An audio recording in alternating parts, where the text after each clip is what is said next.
Todos os anos, algo extraordinário a mais. Mais perto do propósito. Mais perto uns dos outros. Mais perto do céu.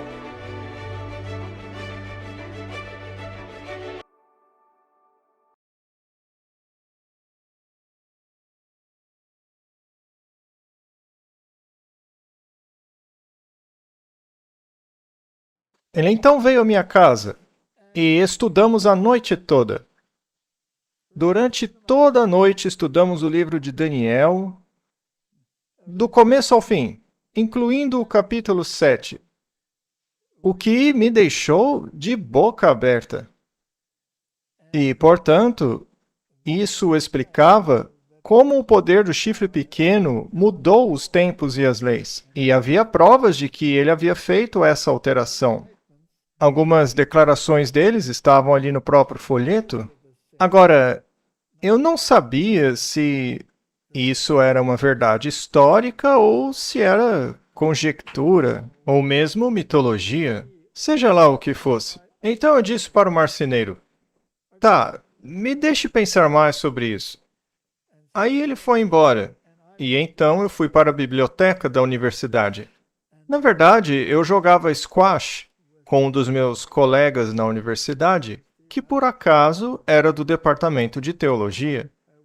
Nunca falamos sobre religião, apenas jogávamos juntos. Aí eu perguntei a ele e ele disse que não tinha a mínima ideia dessas coisas. Mas ele me incentivou a usar a biblioteca de teologia, e eu o fiz.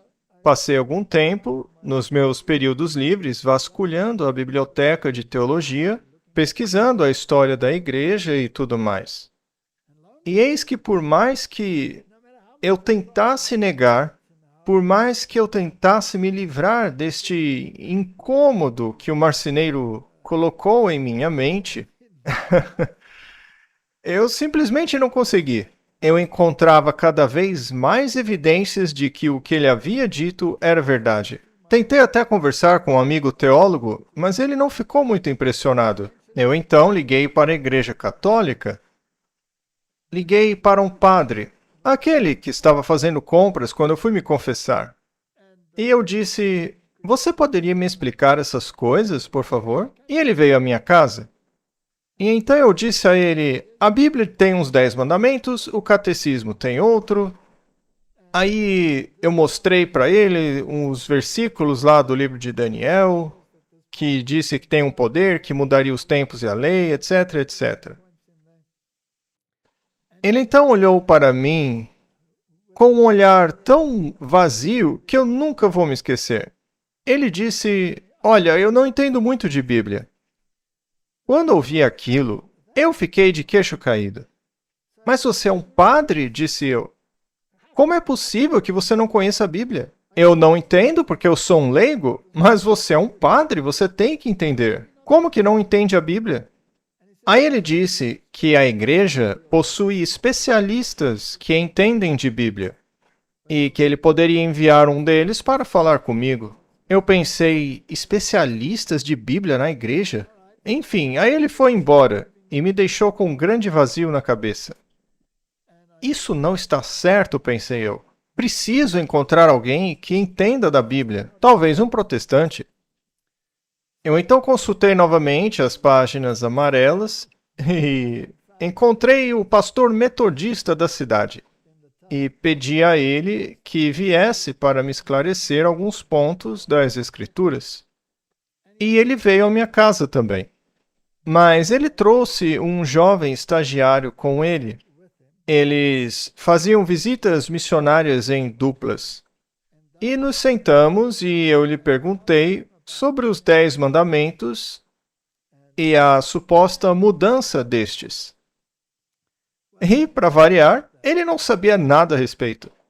Depois perguntei qual a opinião dele sobre o anticristo, e ele disse que o anticristo foi Antíoco Epifânio IV, um rei grego que havia profanado o templo por aproximadamente 3 anos e meio. Mas eu estava preparado para isso, porque eu havia estudado o livro de Daniel, capítulo 7, que me mostrou que não dava para ser um rei grego, porque o poder do anticristo Esse poder que mudaria os tempos e a lei surgiria do quarto império, que era o romano. Quanto mais eu estudava a Bíblia, mais agitado eu ficava. Mas ele insistia que foi o tal rei grego. Mas não pode, disse eu. O anticristo vem de Roma. E o estagiário que estava com ele estava totalmente confuso. Ele olhava para mim e para o pastor, para mim e para o pastor. E por fim, o pastor metodista levantou de sua cadeira e literalmente tapou com suas mãos os ouvidos do jovem que estava com ele. Então conduziu para a porta e os dois foram embora da minha casa.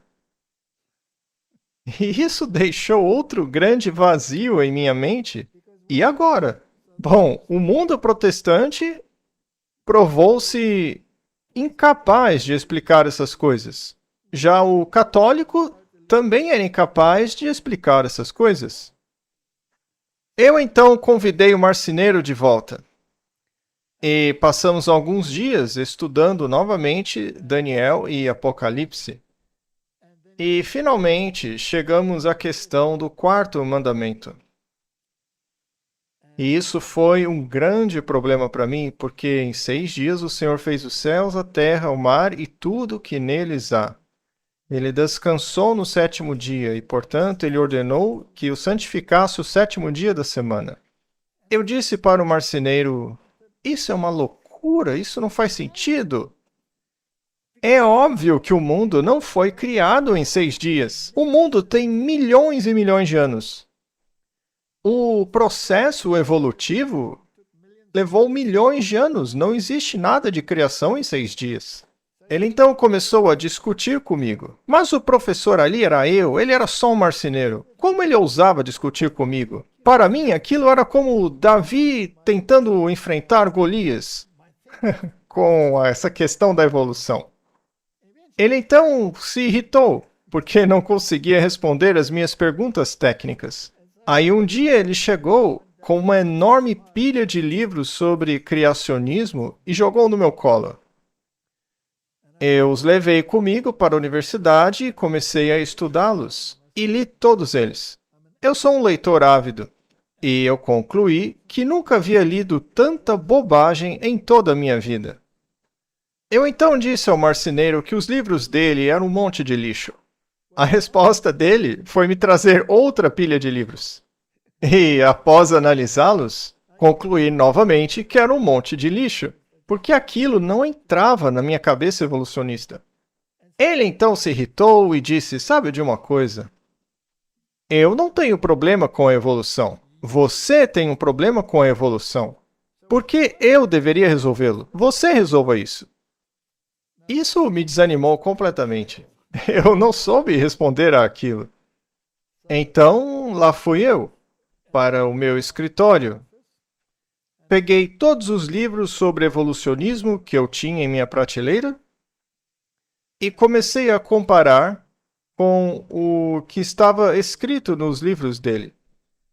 E eu então cheguei a um impasse. Eu não conseguia prosseguir e pensei, vou à biblioteca para ver se tem alguma coisa nova por lá, que talvez possa esclarecer um pouco essa questão. Eu fui à biblioteca de zoologia da nossa universidade, que era um verdadeiro bastião da evolução, muito bem abastecido de material. E eu encontrei um livro sobre paleontologia que despertou o meu interesse. Eu peguei da prateleira, o aluguei e desci o corredor para o meu escritório quando um colega me parou. Isso é incrível, porque ele estava passando pelo corredor e me viu com aquele livro na mão. E me disse, você sabe que tem uma nova edição desse livro, né? E eu nem sei como ele viu o livro na minha mão. Qual edição era o livro? Como ele sabia que livro eu estava segurando? Mas ele disse, há uma nova edição desse livro. Ainda está embalado na caixa, lá atrás. Ora, como ele sabia disso? Ele não era bibliotecário? Aí eu disse, onde está? Logo ali atrás, empilhado. Eu então voltei à biblioteca e encontrei a caixa de livros da qual ele estava falando. E, para minha surpresa, lá estava a nova edição do livro. Aí eu pensei, tá, o que eu vou fazer? Aí eu decidi pegar os 2 livros. e os levei para o meu escritório para estudá-los. Agora eu tinha 2 edições do mesmo livro, uma antiga e uma nova. E, por alguma estranha razão, eu os li paralelamente. Sabe como no computador, quando você abre 2 janelas lado a lado? E comecei a ir página por página, abrindo os livros e lendo a mesma página em ambos. E o que me surpreendeu foi que o antigo era honesto e o novo não era. Ele havia sido redigido em terminologia científica para mascarar certos problemas. E um deles era a questão dos fósseis intermediários. O antigo era absolutamente claro. Não há fósseis intermediários. E todos os que são conhecidos são inferências, são deduções, suposições. Não são intermediários reais. Já a nova edição ignorava isso e dava nomes científicos a estas suposições. Eu então percebi que havia algo enganoso ali. Eu não entendi o que era. Mas eu farejei que havia algo enganoso ali. E, inadvertidamente, sem querer, eu fiz uma oração a Deus. Eu pensei, meu Deus, se houver mesmo algo errado aqui, e talvez haja, se houver algo errado aqui, talvez Deus exista, e Ele pode me mostrar o problema. Essa oração foi muito perigosa. Mas, depois de tanto refletir sobre o assunto, eu acabei esquecendo dele, porque eu tinha outras coisas para fazer. Não dava para eu só pensar naquilo, eu tinha que dar aulas, corrigir provas, etc. Era tanta coisa para fazer que eu não podia focar só naquilo. E eu também me preparava para dar um curso de genética aos estudantes de medicina, sobre genética do desenvolvimento, especificamente. Eu estava preparando esse curso sobre genética. E enquanto preparava este curso, certas ideias surgiram em minha mente que me deixaram absolutamente estupefato. Porque se existe a ideia no pensamento evolucionista de que a seleção natural não opera no nível do genótipo, mas apenas no nível do fenótipo, o que significa que não pode influenciar a palavra. Deixa eu dar uma ilustração. Por exemplo, ela não pode influenciar as palavras desse livro. Só pode influenciar o resultado das palavras, que é o próprio animal, né? Então, a seleção natural não lê os gêneses, mas apenas observa o resultado da ação dos gêneses. Esse animal tem perna comprida, esse curta, esse é rápido, esse é devagar. Qual deles tem a vantagem seletiva? Mas ela não pode influenciar o sistema genético em si. Então surge a pergunta, quem escreveu o livro? Os genes são basicamente as palavras do projeto, que diz como você vai ser, como você será construído, etc. Então, quem escreveu o livro? Segundo o evolucionismo, foi o acaso. E é por isso que Dawkins escreveu um livro que é de leitura obrigatória na maioria das universidades em estudos filogenéticos, que se chama O Relojoeiro Cego. Como foi que o inventor conseguiu construir um relógio? Porque ele não tinha um projeto. De onde ele tirou isso?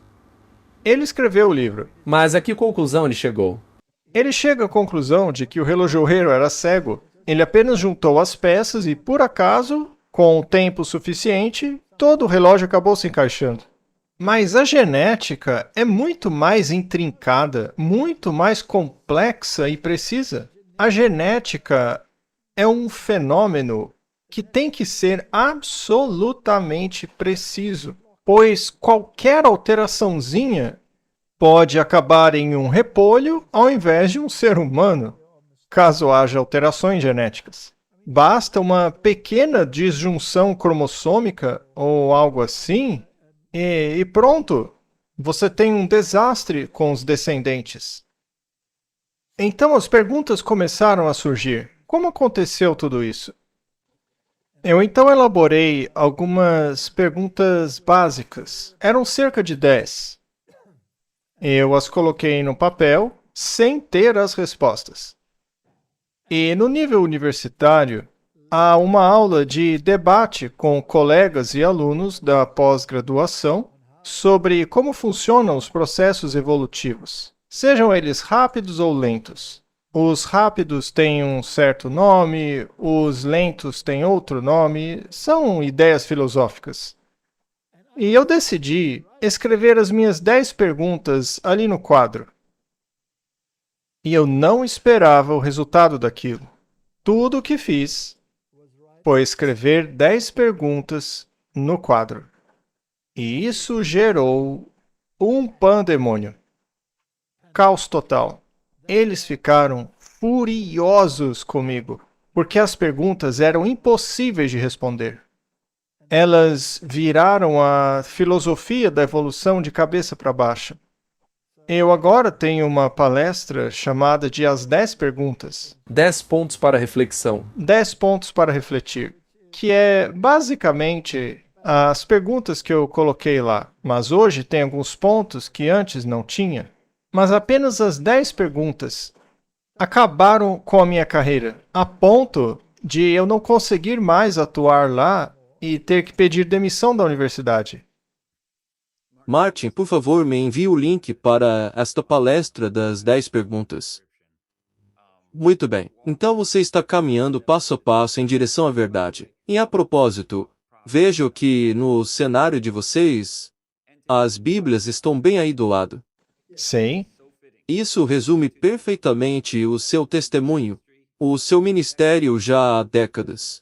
Passa o recado de que a Bíblia é central, é fundamental. Eu vejo isso como uma visão artística de uma vida que está centralizada na Bíblia.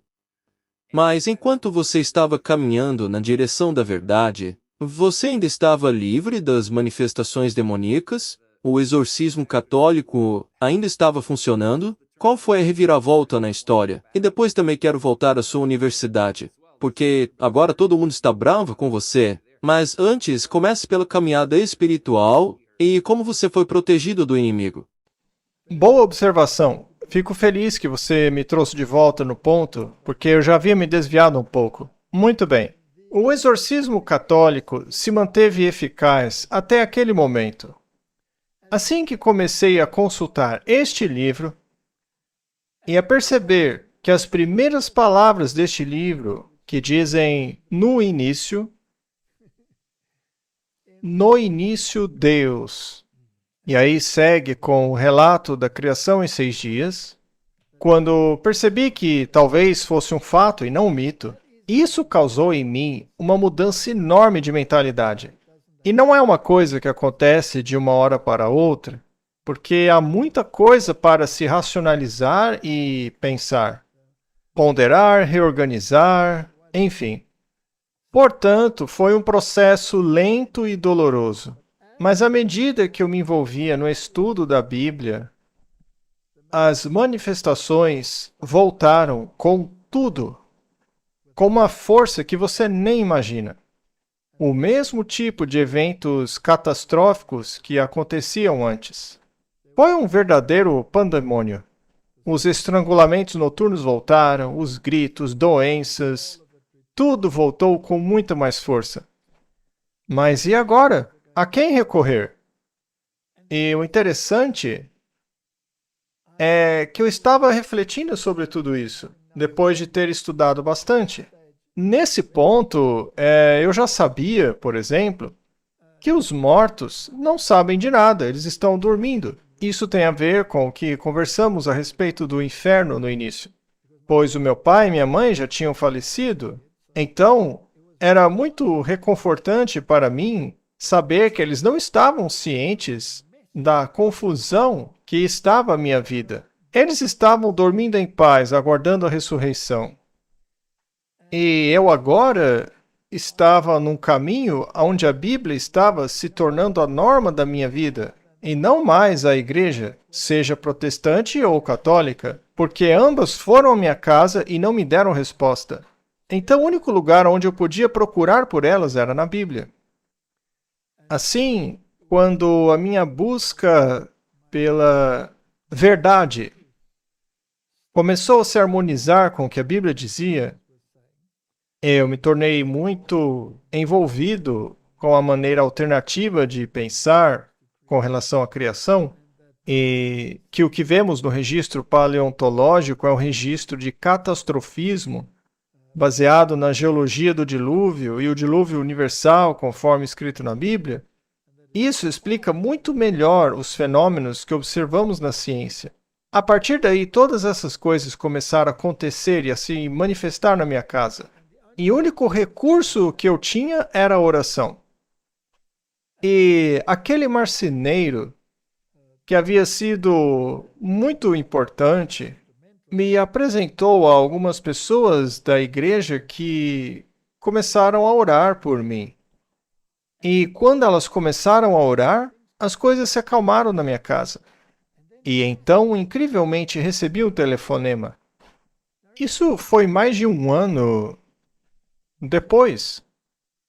Mais de um ano depois, né? Do exorcismo? Sim, depois. Acho que um ano e meio ou coisa assim. De repente, aquele padre exorcista que tinha ido à minha casa e feito o exorcismo me ligou absolutamente do nada. O telefone tocou, eu atendi e ele me disse: "Você está indo no caminho errado." Eu respondi: "Caminho errado? Como assim?" Ele disse: "Você está se envolvendo com coisas que não deveria. Tem que voltar para a Igreja Católica agora." Eu perguntei: "Como você sabe que eu não estou mais na Igreja Católica?" Afinal, ele era de uma cidade totalmente diferente. E ele então disse: "As freiras me disseram." Eu respondi: "Desculpe, mas como que as freiras sabem? Elas vivem em um mosteiro em outra cidade? Aquelas freiras não saem para o mundo exterior. Elas ficam dentro do convento." Bem, elas disseram a ele tudo o que eu estava fazendo. "Como elas sabem disso?" eu perguntei. E ele respondeu: "O seu pai disse a elas." De repente, algo clicou na minha mente. E eu disse: "Desculpe, mas como que o meu pai disse a elas?" "Ora, porque elas se comunicam com o seu pai. Seu pai está no purgatório sofrendo por sua causa." Nesse ponto, eu já havia estudado a doutrina do inferno, purgatório, etc. Já sabia que essas doutrinas não têm nada a ver com o que está escrito na Bíblia. Eu então juntei as peças e entendi que aquelas freiras estavam praticando sessões espíritas. Estavam recebendo informações do mundo espiritual, mas não falavam com falecidos, e sim por demônios se passando por mortos. E eles contaram a elas essas coisas, exatamente como na primeira vez, antes dele vir à minha casa. Naquela ocasião, ele também me disse tudo o que estava acontecendo na minha vida, sem eu ter contado a ele. Aquilo na época me impressionou tanto que eu acabei voltando ao catolicismo, mas não passa de espiritismo. Essas pessoas conversam com demônios. E eu já não seria mais enganado, porque eu tinha conhecido a verdade. E naquele ponto eu já havia entendido o suficiente para saber que o sistema religioso dele era uma grande mentira. Agora, o triste é que nem mesmo eles sabem que vivem uma mentira. Eles não sabem. Você acabou de dar uma importante sugestão ou possibilidade para as pessoas. Eu não sei quanto a você, Scott, mas nós lidamos com muitas pessoas que enfrentam essas situações demoníacas e tudo mais. E você mencionou que a oração é uma das ferramentas mais poderosas. Sabe, Scott, quando eu me dei conta da profundidade desse labirinto e de que a base desse sistema está a primeira mentira ali no Éden. Certamente não morrerás. Vocês serão como Deus. Vocês definirão as suas próprias regras quanto ao certo e errado. Vocês distinguirão entre o bem e o mal. Não precisam de Deus para isso. Agora, todo o conceito de lei explica o plano da salvação. Pois foi por causa da transgressão da lei e de sua pena, que é a morte, que Cristo veio para pagar essa pena em nosso lugar. Portanto, todo o plano de salvação está envolvido nisso. Mas a Igreja Católica nega a expiação. A Igreja Católica afirma que Cristo nunca pagou o preço pelos nossos pecados. Nós ainda temos que pagá-lo, e é por isso que vamos para o purgatório. O purgatório é a prova de que eles não acreditam na expiação de Cristo. Sim, acreditam no sacrifício dele. Acreditam que Jesus morreu por ser obediente a Deus até a morte, mas não que morreu para pagar pecados. Para eles, você ainda tem que pagar pelos seus pecados no purgatório.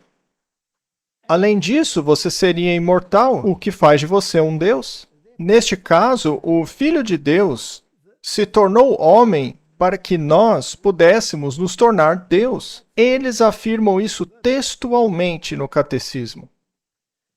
Então, toda aquela gama de conceitos falsos sobre Deus simplesmente explodiu na minha mente. E eu ainda tive aquela outra experiência com aquele pastor protestante que havia se esquecido de todos os ensinamentos da Reforma Protestante. Ele engoliu a doutrina católica por completo. E eu passei a considerar se os protestantes realmente compreendiam melhor o caráter de Deus do que os católicos. A verdade é que não. Eles não entendem. Porque eles inventaram outras doutrinas, como a predestinação, que basicamente é a doutrina dos saduceus, de que somos uma nação escolhida com base na genealogia. E assim, Deus tem certas pessoas predestinadas a ir para o céu e outras não, que estão predestinadas a irem para o inferno por toda a eternidade, sem dar a elas qualquer escolha quanto a isso. Isso é uma depravação completa. Isso é calvinismo. Eu então pensei, Wesley tinha razão. Wesley dizia que essa doutrina faz de Deus um monstro, já que ela não é melhor do que a doutrina da punição eterna do sistema romano católico. É exatamente a mesma coisa. Na verdade, é pior porque Deus nem sequer lhe dá a oportunidade de tomar uma decisão. Portanto, eu achei interessante que aqueles senhores do vídeo que você mencionou logo no início, Scott, disseram que estavam lidando com o caráter de Deus. E eles de fato perguntaram se a igreja realmente fez um bom trabalho em retratar o caráter de Deus. Então eu chego à conclusão, Scott, de que a igreja fez um trabalho péssimo em retratar o caráter de Deus. Sim, eles falam do amor de Jesus, mas acrescentam a isso o inferno eterno. Acrescentam a isso a predestinação. Há uma parcela muito grande de seu pensamento. O que faz de Deus um monstro arbitrário que decide quem está condenado ou salvo sem depender da escolha das pessoas. Essa é uma doutrina horrível. Com certeza, como você pode ter fé no amor de Deus, acreditando que Ele é assim? Se somos salvos pela fé, eu preciso crer no amor de Deus e vê-lo como digno de confiança. Aí eu deposito minha fé nele. E cabe a você escolher a quem você vai servir. A Bíblia diz, se o justo se desviar da sua justiça e praticar o mal aos olhos do Senhor, nenhuma de suas antigas justiças será lembrada. E se o ímpio se converter de sua impiedade e passar a fazer o que é reto, aos olhos do Senhor, nenhuma de suas antigas maldades será lembrada. Ele certamente viverá. Estamos falando de vida eterna. Por que morrer, ó casa de Israel? Arrependam-se, abandonem seus maus caminhos e vivam. Não tenho prazer na morte dos ímpios. Essas doutrinas horrendas despedaçam com a beleza do caráter de Deus. Neste caso, o caráter de Deus é mais desrespeitado pelas igrejas do que por qualquer outra pessoa. Há mais ateus neste mundo por causa dessas doutrinas do que por qualquer outro motivo. É triste, mas é verdade. Muito bem. Então você estava passando a compreender que esta sua nova realidade não era compatível com a sua universidade. E naquela época você estava crescendo em sua carreira. Você era responsável por todos os alunos de pós-graduação, você estava crescendo, né? Sua universidade tinha a maior biblioteca evolutiva do país. E isso tem um grande peso. Em todo o hemisfério sul. Conte-nos o que aconteceu a seguir, como seus colegas reagiram. Sim, naquela época eu era o palestrante titular. Mas eu acabei pedindo demissão da universidade. Eu tive que falar com o reitor. Ele me perguntou por que eu estava me demitindo. Ele era um reitor substituto naquela época. E eu disse: eu não consigo mais conciliar o ensino da teoria da evolução com a minha consciência. Ele então me pediu, basicamente, que eu ignorasse minha consciência. Pediu que eu ensinasse a evolução, ainda que não cresce nela. Eu não posso fazer isso, disse eu. Ele então me desejou tudo de bom para o meu futuro e fui embora. Eu achei que minha carreira tinha ido por água abaixo.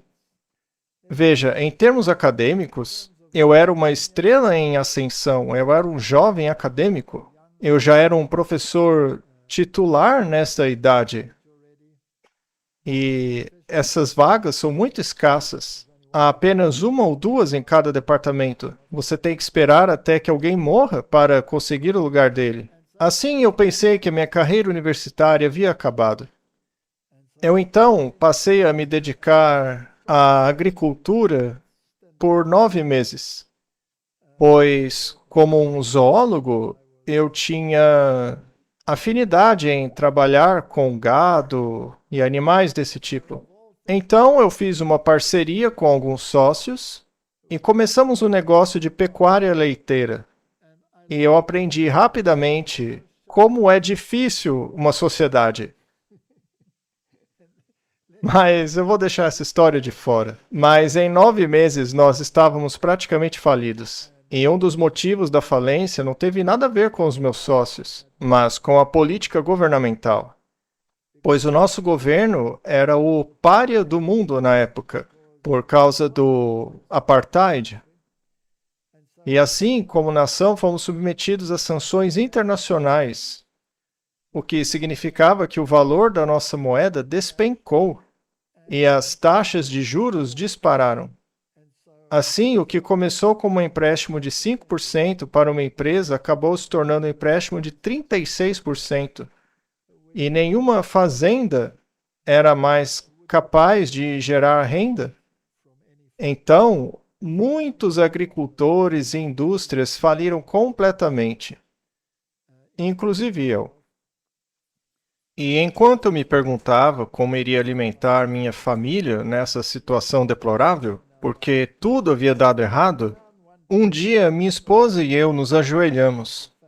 E também havíamos percebido que estávamos fazendo muitas coisas erradas. A alimentação da família era errada, nós líamos livros errados, mas a coisa mais surpreendente que descobrimos e que mudou a minha vida de cabeça para baixo foi um livro que minha esposa leu chamado Conselhos sobre Regime Alimentar. Eu não sei se me alegro ou lamento o dia em que nós lemos esse livro, mas eu estou brincando, esse livro mudou nossas vidas. E ao mesmo tempo eu estava lendo um livro chamado Desejado de Todas as Nações. E lá estávamos nós, na miséria, com toda uma nova perspectiva do que era certo e errado, também do que é saudável e do que não é, sem emprego, sem dinheiro. Então, minha esposa e eu colocamos nossos pensamentos em um pedaço de papel dizendo: Senhor Deus, existem essas promessas em sua palavra. E no momento em que estamos, precisamos que o Senhor cumpra algumas dessas promessas. O Senhor prometeu que cuidaria das nossas necessidades, e atualmente elas são bastante urgentes. E naquele mesmo dia, depois da oração, na verdade, na manhã seguinte, fizemos a oração à noite, colocamos a carta no chão, nos ajoelhamos e oramos, e na manhã seguinte, bem cedo, recebi um telefonema de outra universidade. Um professor de lá havia adoecido e eles precisavam de um substituto urgente. E ele não conseguia pensar em outra pessoa no momento que pudesse dar as aulas que eu ensinava, porque eram de natureza fisiológica. E aí ele me perguntou se eu estava preparado para assumir aquelas turmas tão rapidamente assim.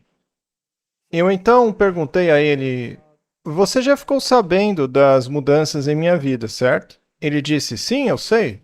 Eu respondi: então você sabe que eu me tornei um pária na comunidade científica por não acreditar mais na evolução, certo?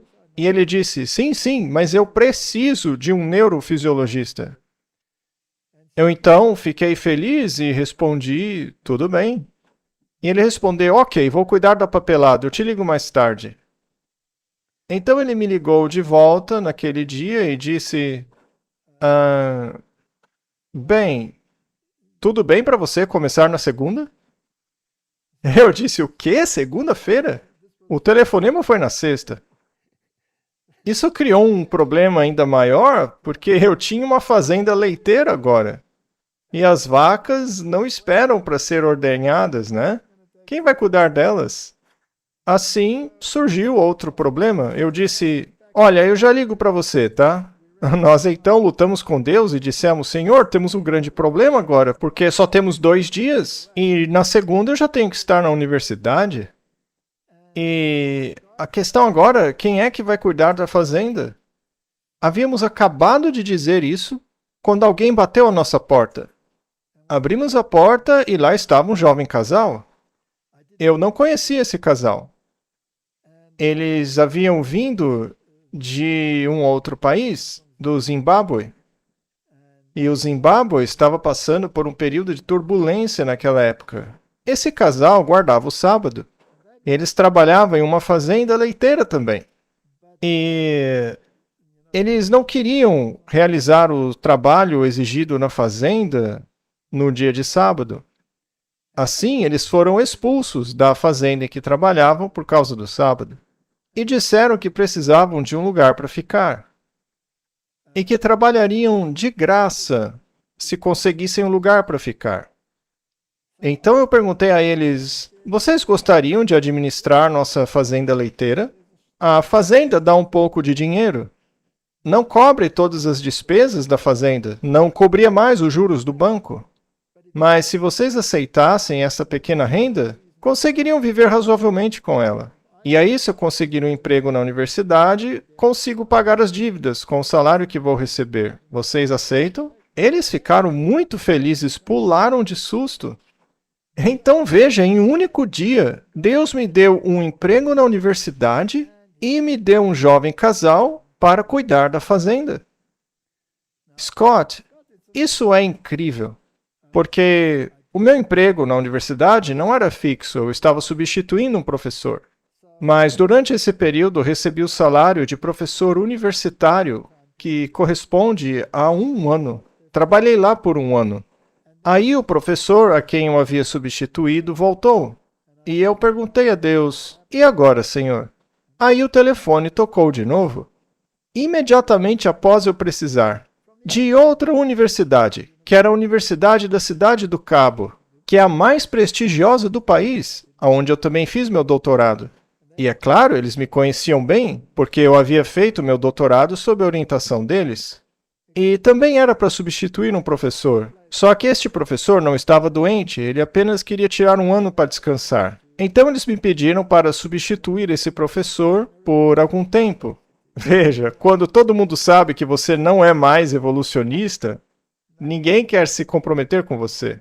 Mas, de qualquer forma, eu pulei para essa outra universidade e fiquei lá por mais 1 ano. Quando esse período acabou, recebi outra ligação da primeira universidade. Eles disseram: olha, tem uma vaga para você. Você gostaria de se candidatar? Afinal, você já lecionou aqui por 1 ano e foi muito bom, você já fez pós-graduação e tudo.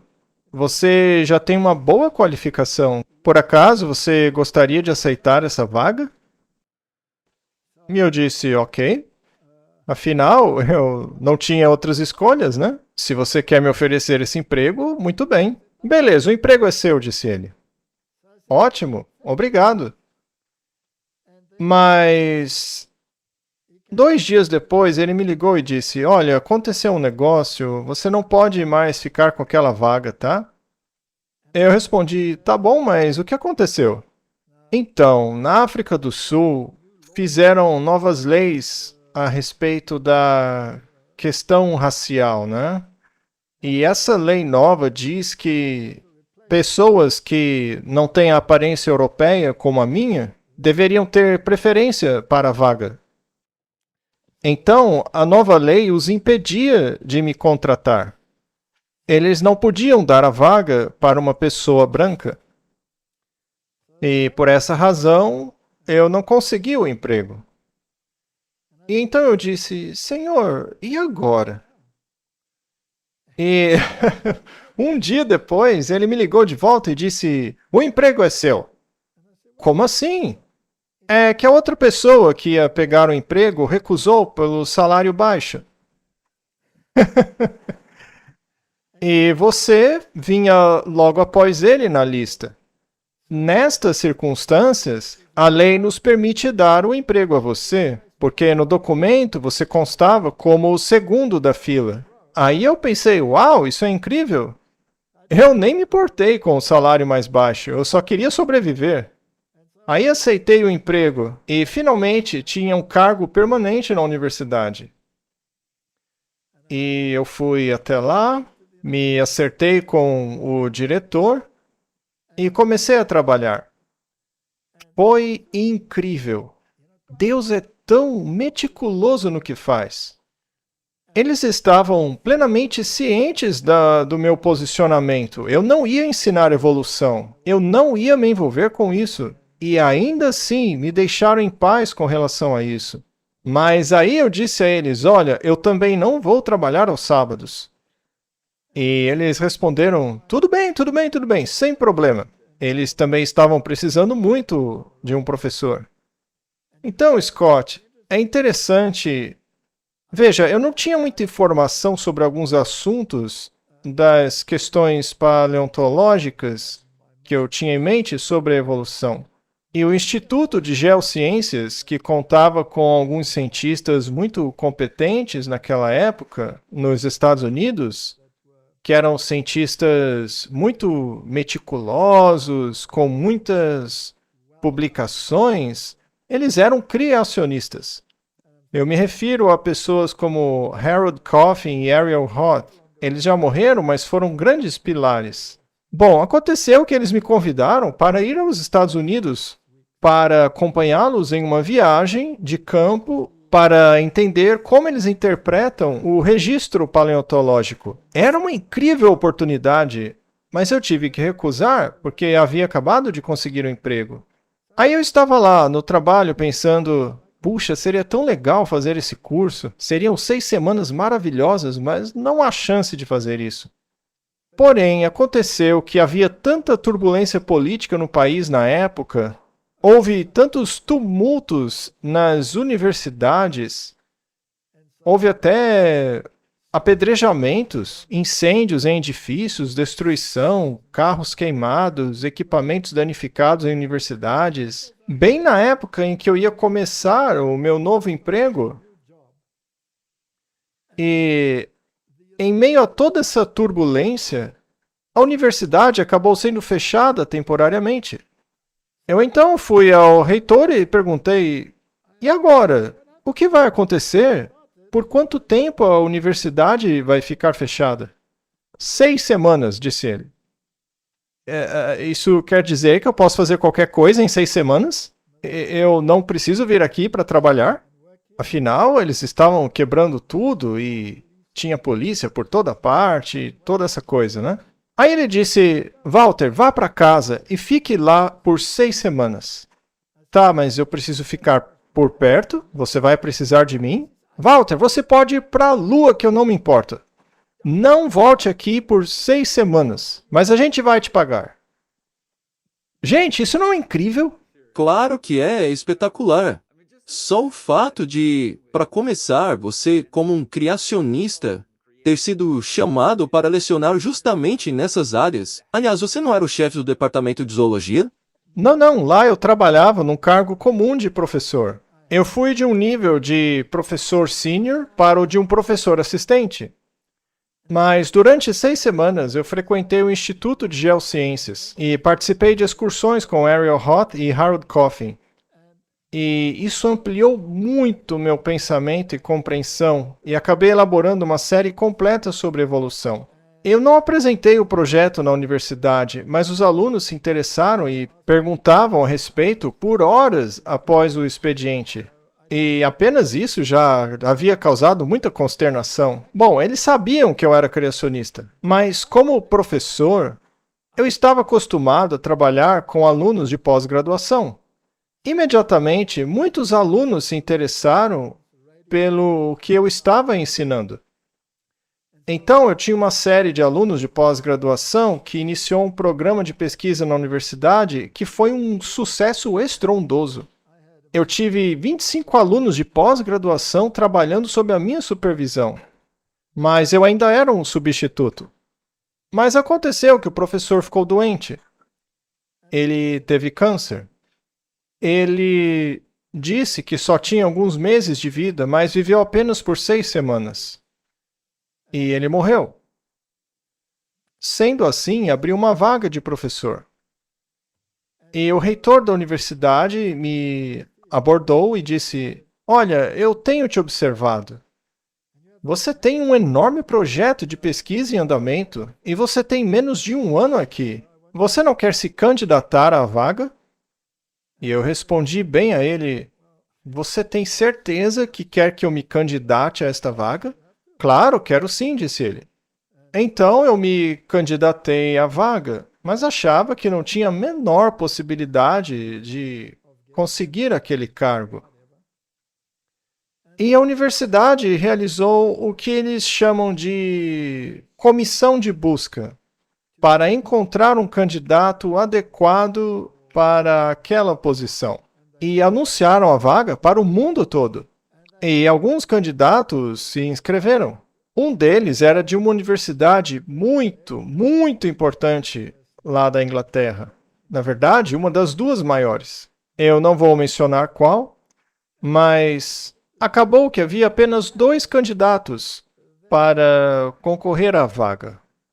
Esse professor e eu.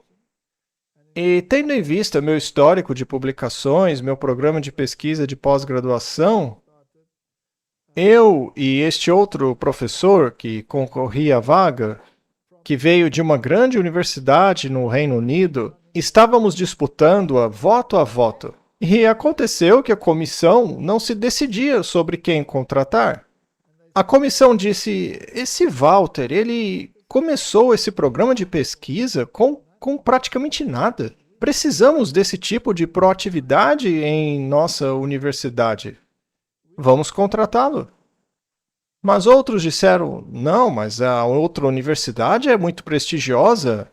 Esse professor vai trazer boa reputação para nós. Além disso, esse tal de Walter é polêmico. Ele não acredita na evolução, ele é muito controverso. Vai nos causar problemas." Aí alguém se levantou e disse: "Sabe de uma coisa? É uma situação difícil, estamos em meio à turbulência política e somos conhecidos por nossa oposição, nosso ponto de vista que normalmente contraria a opinião pública. Eu acho que é disso que precisamos, de polêmica." Sendo assim, muitos votaram em mim e outros votaram no outro. Sendo assim, eles acabaram contratando os 2. Eles decidiram separar a vaga em 2 e nomear nós 2. Resumindo, no fim das contas, o outro nem veio. Assim, eu me tornei o único professor. Então, apenas 1 ano depois de ser rebaixado a professor assistente, eu dei um salto e acabei ocupando os cargos superiores e tornei-me chefe do departamento. E trabalhei assim por 15 anos, como único professor de uma universidade secular que não era evolucionista. Isso é realmente incrível. Essas coisas só acontecem pela mão milagrosa de Deus. E conte sobre os outros milagres que aconteceram em meio a esse período turbulento. Você havia se demitido, ainda não tinha conseguido o cargo de professor. Como o Senhor proveu a você e sua família durante essa fase difícil? Basicamente, todo o meu salário foi para pagar as dívidas por causa do meu empreendimento agrícola. Tive parcerias, sociedades que afundaram como qualquer outra sociedade. Eles tinham uma saída, mas eu não tinha nenhuma, porque havia herdado alguns empréstimos. E assim paguei também os empréstimos de outras pessoas. Foi um período difícil. Mas eu paguei esses empréstimos durante 15 anos, até finalmente me livrei de todos eles, e Deus me tirou dessa situação. Mas eu tive outras experiências interessantes, porque quando você está em uma posição dessas, Scott, quando se trabalha numa universidade secular, você acaba fazendo conexões. Eu havia me tornado bolsista da Royal Society, então tínhamos conexões com universidades no Reino Unido, tínhamos conexões com universidades como Harvard, nos Estados Unidos, e um dos meus alunos tornou-se pós-doutorando em Harvard, um dos meus alunos de doutorado. E quando você entra nesse campo e atua neste nível, mas não está no mesmo nível filosófico que os outros, você acaba fazendo inimigos. Eles não conseguiam compreender como alguém que não tem a mesma opinião que a deles poderia ocupar um cargo como que eu ocupava. Como criacionista pode ser chefe de departamento de zoologia? Agora veja, eu nunca me opus ao currículo da universidade. Na verdade, eu sempre disse que deveríamos conseguir os melhores professores, incluindo sobre a evolução, mas eu não vou ensinar isso. Mas a universidade deve contratar os melhores professores em tudo. Mas, enfim, essas pessoas acabaram me enxergando como inimigo, pois não concordavam com minha filosofia. E houve ocasiões em que alguns dos membros internos se mostraram muito maliciosos e tentaram prejudicar a minha posição na universidade, para que esta acabasse me expulsando. A politicagem a esse nível pode ser muito cruel. Você tem que lidar com ela. E, na verdade, a única forma de lidar com isso é orar constantemente. Então, em um certo momento, acabou que uma pessoa da universidade ficou tão revoltada que criou uma comissão de inquérito para apurar se alguém com uma filosofia como a minha tinha competência necessária para chefiar tal departamento. Sendo assim, criaram uma comissão para investigar essa questão. E o meu principal acusador era um jovem muito determinado e altamente instruído. Ele tinha um excelente desempenho acadêmico.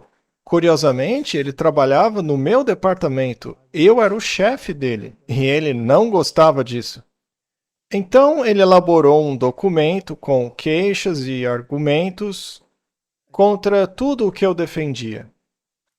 E pessoas de todas as partes do país vieram a esta comissão para investigar o meu caso. Eu me sentei em meu escritório e disse a Deus: Senhor, tu sabes o que isso significa. O Senhor sabe que eles estão tentando me remover e expulsar-me do meu cargo. Mas seja como for, não fui eu quem começou essa guerra. Então, por favor, Senhor, cuide da situação. Eu estava então sentado em meu escritório e o dele ficava ao lado do meu. E a comissão estava reunida na sala de seminários. E eles o chamaram para dar o seu depoimento. Ele então saiu do seu escritório com o seu documento de acusação em mãos. Acusações estas que eu nem conhecia. Eu nunca tive a oportunidade de compreender quais eram as acusações dele contra mim. E ao passar na frente do meu escritório, ele estufou o peito. Ele era jovem, forte, estufou o peito e caiu logo em seguida. Ele caiu bem no escritório da minha secretária. Por pouco não bateu a cabeça na mesa, mas ainda assim ele caiu no chão inconsciente. Aí houve uma enorme consternação. Chamaram os médicos, que entraram correndo, tiraram-no com uma maca, o colocaram em uma ambulância e o levaram para o hospital. Então já não tinha mais acusador. Então me chamaram. Porque o documento de acusações dele havia ficado com a comissão, mas eu mesmo não tinha. Aí a comissão passou a analisá-los um por um. E, aliás, ele tinha testemunhas. Mas elas haviam sido escolhidas a dedo por ele. Então, conforme me apresentava as acusações, eu dizia, não foi bem assim, não foi assado. Mas a comissão disse, olha, as testemunhas estão te contrariando. Eu então disse, vejam bem, isso aconteceu durante uma aula. Portanto, não havia só essas duas testemunhas, toda a turma estava presente. Por que ele chamou apenas esses 2 alunos? Essa é a versão deles da história. Vocês devem ouvir a turma toda, porque a acusação não é verdadeira. Eles então perguntaram, que turma é essa? Eu não sei em que classe eles estão agora. Eu posso tentar descobrir. Eu então vi que eles estavam em outro departamento. Os estudantes estavam fazendo outro curso, então devem estar lá agora. Eu então liguei para o professor daquela aula e perguntei, professor, por acaso a turma tal está com o senhor nesse momento? Ele disse, sim. Bem, tem uma comissão aqui que gostaria de falar com os alunos. Seria possível que elas pulassem sua aula para vir aqui? Ele disse, tudo bem. Então os alunos todos vieram e testemunharam exatamente o oposto. Aconteceu que a turma negou cada uma das acusações. Mas se o meu acusador tivesse ali, com as suas 2 testemunhas, nada disso teria acontecido e eles teriam acreditado na versão deles. Então a comissão concluiu que aquilo tudo era uma bobagem. É tudo um monte de besteira e rasgaram o documento bem ali na nossa frente. Fim da comissão. E aí, Scott, no dia seguinte, ele estava de volta. Ninguém sabe o que aconteceu com ele. Analisaram ele da cabeça aos pés no hospital, mas não descobriram por que ele ficou inconsciente. E assim, no dia seguinte, ele estava de volta ao trabalho.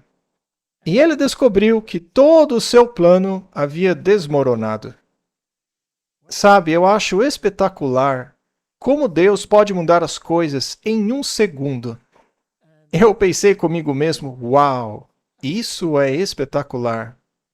E, dadas as circunstâncias, não demorou muito até que a universidade passou por reestruturações e algumas pessoas acabaram perdendo seus empregos. Elas não foram demitidas por incompetência, mas com base na ordem de contratação ou alguma coisa do tipo. Então, de repente, ele sumiu. E isso me trouxe um pouco de paz por vários anos. As pessoas finalmente me deixaram em paz e eu pude fazer a minha pesquisa. Eu fiz várias pesquisas na área da saúde, comecei a me aprofundar em doenças como osteoporose e quais são suas causas, e todas estavam relacionadas à dieta. Foi fascinante. E foi assim que aconteceu. Essa foi minha trajetória universitária. Eu sei que muitos dos que estão ouvindo esse testemunho têm tirado um bom proveito das suas palestras sobre saúde, sobre criacionismo também, história, profecias bíblicas. Esse testemunho que exploramos juntos foi como a plataforma de lançamento para 25 ou 30 ou mais anos de evangelização, desde os seus tempos de professor. Bem, já faz 38 anos que me dedico ao evangelismo. Uau, 38. 15 desses foram durante a universidade. Martin, você conhece bem Walter, né? Você já conhece esse testemunho. Qual foi a sua reação?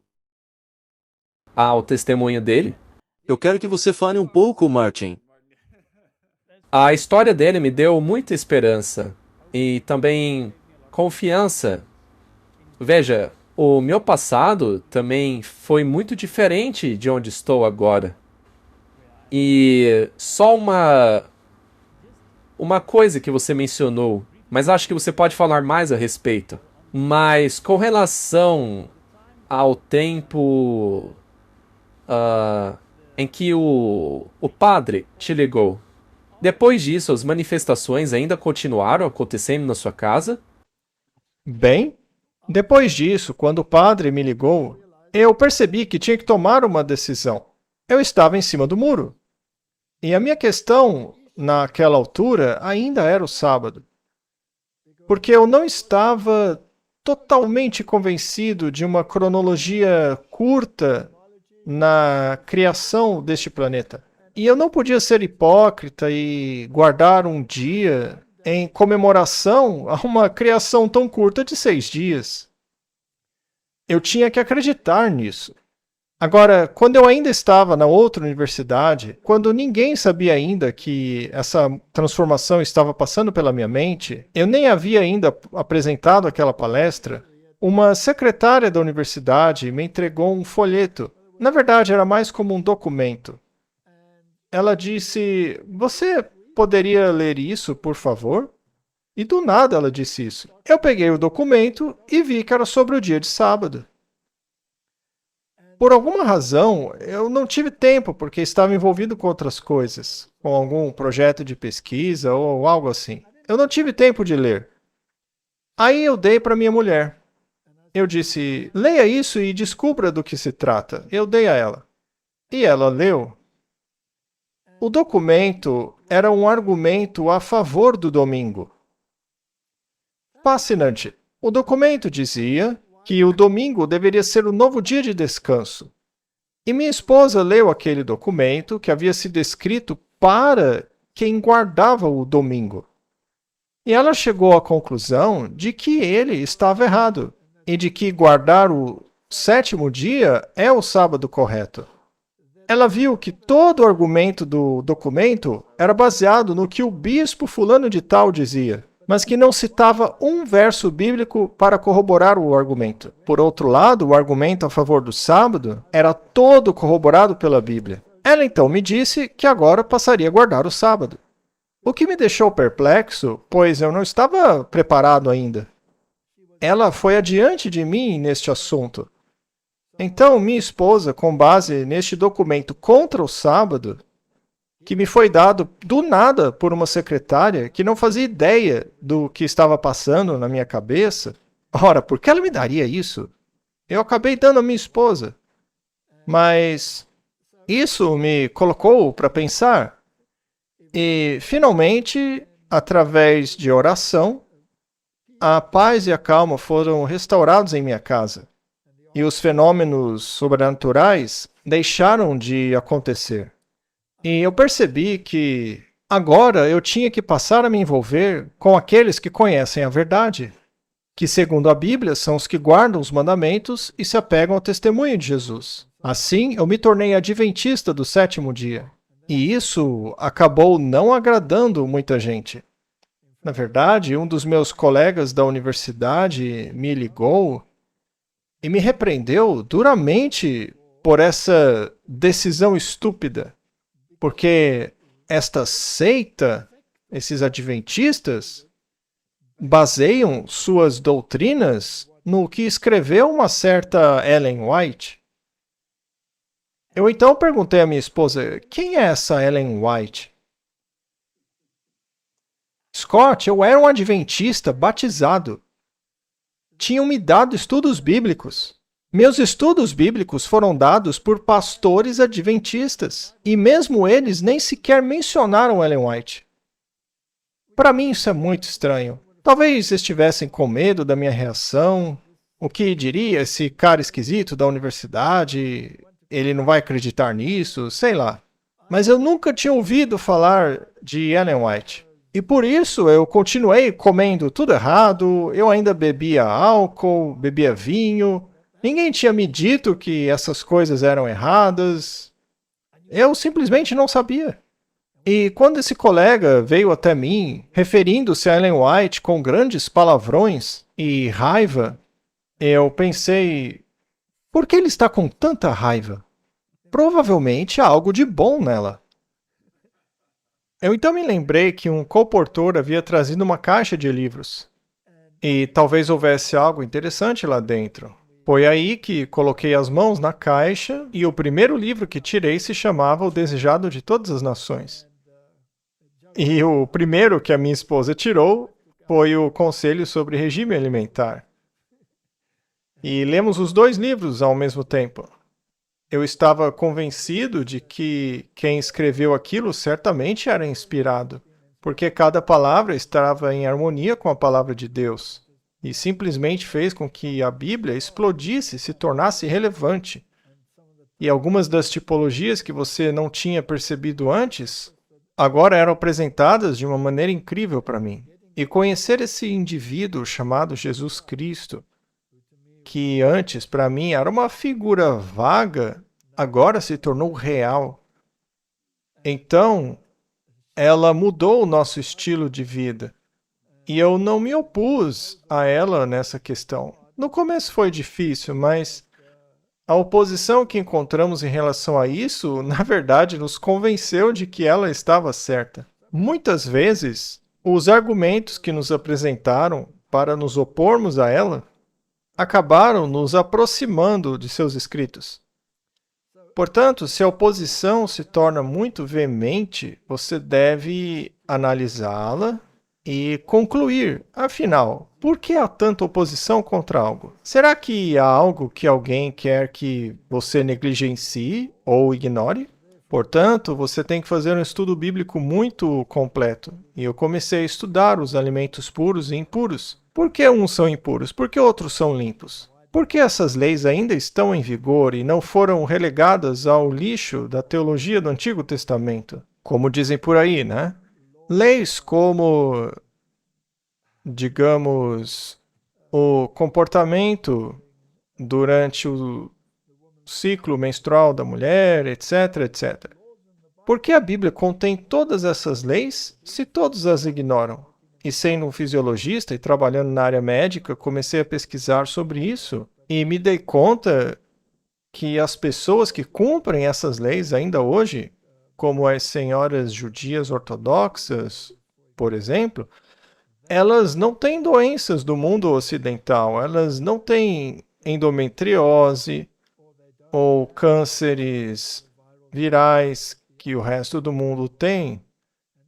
Por que será que, se aderirem a essa norma, conforme a Bíblia, elas não pegam essas doenças? Há também aquele verso na Bíblia que diz que nenhuma das doenças dos egípcios cairiam sobre eles se eles fossem obedientes a essas leis. Então comecei a estudar esses assuntos e a incorporá-los em meus programas de pesquisa e cheguei à conclusão de que, uau, o mundo jogou fora um livro precioso, repleto de conhecimento. Na verdade, toda a abordagem higiênica moderna do mundo médico se baseia em alguém que utilizou o conceito bíblico de que se você mexe com mortos, deve lavar a mão antes de trabalhar com alguém que esteja vivo, para que não transmita doenças. Então, comecei a olhar para a Bíblia sob uma perspectiva totalmente diferente e a perceber que era um conjunto de verdades não necessariamente escritas em linguagem científica, mas cientificamente relevante em sua essência. Isso mudou minha vida. A verdade está nesse livro. Eu não tenho dúvidas disso. Amém. A Bíblia permanece. Na verdade, esse é o tema principal da mensagem deste testemunho. O que livrou a sua família da opressão do inimigo foi o fato de ter ido em direção à verdade. Porque é Jesus quem nos protege. A verdade nos protege. Precisamos nos fundamentar na verdade bíblica enquanto buscamos essa vitória sobre o inimigo. A Bíblia é o que te deu conhecimento das visões doutrinárias que você defende hoje, e eu posso atestar que realmente os livros de Ellen White são maravilhosos, eu posso confirmar isso. Eles realmente aprofundaram minha experiência com a Bíblia. E a propósito, o livro O Grande Conflito de Ellen White, vocês sabem quantas vezes ela usa a frase a Bíblia e somente a Bíblia nesse livro? É verdade. 7 vezes. Os adventistas do sétimo dia são pessoas que apoiam na Bíblia o fundamento de suas doutrinas.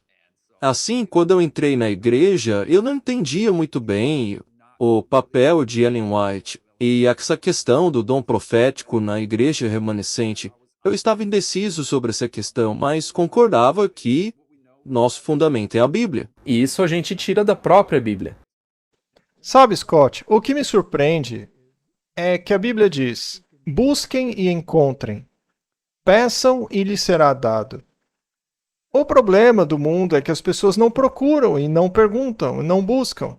Quando eu disse a Deus: se o Senhor existe, revele-se a mim, Ele o fez. Naquele mesmo dia, eu encontrei aquele panfleto naquele mesmo dia, e a minha jornada começou. Quando eu disse: se houver algo de errado nisso, mostre-me, naquele mesmo dia, Ele respondeu essa oração. Quando eu disse: e agora? Não tenho meios de sustentar minha família, joguei minha carreira no lixo. Naquele mesmo dia, Ele atendeu aquela oração. Então eu posso voltar para trás e me perguntar: quando foi que Deus realmente interviu na minha vida? Ora, desde o início. Desde o início, desde as primeiras perguntas que fiz naquelas aulas de religião na minha escola, quando ainda era um menino de 10 anos, percebi que havia algo de errado com esse sistema religioso e como ele representava Deus. Eu não conhecia Deus, não sabia o que estava errado, mas sabia que algo estava errado, e isso me levou ao ateísmo. Entrei no mundo secular, estudei evolução, me tornei professor do evolucionismo. Meu pensamento era evolucionista. E eu ensinava esse tema em nível de pós-graduação, teoria evolutiva. E lá estava eu, sendo basicamente treinado na sabedoria dos egípcios, assim como Moisés, sem saber que um dia o tapete seria puxado debaixo dos meus pés e que me seria dito: agora vá e conte ao mundo. Ora, como você passa a pregar algo assim se não acredita que isso existe? E veja, o problema dos livros sobre criacionismo que eu li é que eles não foram escritos por cientistas, foram escritos por cristãos bem intencionados que abraçaram o criacionismo. A fé deles é louvável e muito do que disseram é verdade. Mas seus argumentos eram colocados de uma tal maneira que cientistas os considerariam inaceitáveis. Então, não havia nada de errado com esses livros, mas a questão é a apresentação. Você tem que falar a linguagem do cientista. Eu conheço a teoria da evolução. Eu conheço porque eu vivi isso. E isso me permitiu falar sobre o assunto. O mesmo aconteceu com o ocultismo. Eu estive envolvido nesse mundo. Tive experiências fora do corpo. Eu sei como que funciona. Falei pessoalmente com entidades demoníacas. Entrevistei demônios. Eu sabia como funcionava. Assim, tendo essa bagagem, não poderia eu conversar com adeptos da nova era, não poderia eu conversar com pessoas de sociedades secretas, mesmo não sendo membro de uma, mas eu estive nesse mundo. Eu fui convidado a participar delas. Eu lidei com pessoas que pertenciam a essas fraternidades. Eu conversei com canais. Os canais da África, por exemplo, eu os entrevistei pessoalmente. Eles achavam que eu era um deles. Dito tudo isso, Deus não poderia usar toda essa minha bagagem para denunciar essas coisas todas? Ou seja, em tudo que eu me envolvi, seja na profecia bíblica, seja nas sociedades ocultistas, seja nas sociedades secretas, seja no evolucionismo, seja no trabalho médico missionário, com a reforma da saúde, eu estive profundamente envolvido em todas essas coisas, tanto no aspecto científico quanto espiritual. E isso me dá certa autoridade para falar sobre essas questões. Tudo bem que às vezes pessoas que não têm familiaridade com esses assuntos não gostem que eu fale deles. Sendo assim, ao longo dos anos, eu tive que bater de frente com algumas pessoas. Mas eu sei que Deus usou esse meu passado, porque essa bagagem me permitiu falar a pessoas de sociedades secretas, evolucionistas e paleontólogos que acabaram saindo desse mundo e abraçando a verdade. Porque se uma pessoa como eu saiu de tudo isso, é porque eu enxerguei algo maior do que essas coisas. Não se tratava apenas do caso de um homem sendo atingido por um relâmpago e ter uma opinião diferente no outro dia. Não, isso levou tempo. Mas depois de ter sido transformado, eu pude dialogar com as pessoas que estão envolvidas nessas coisas de forma intelectual e explicar para elas que há algo muito melhor do que aquilo que elas acreditam, uma vez que eu sabia falar a língua delas. E isso acabou me dando uma certa autoridade que eu não teria se eu não tivesse estado onde elas estão. Então, talvez Deus, em sua sabedoria e graça, tenha tomado conta de nós enquanto caminhávamos nesses caminhos errados.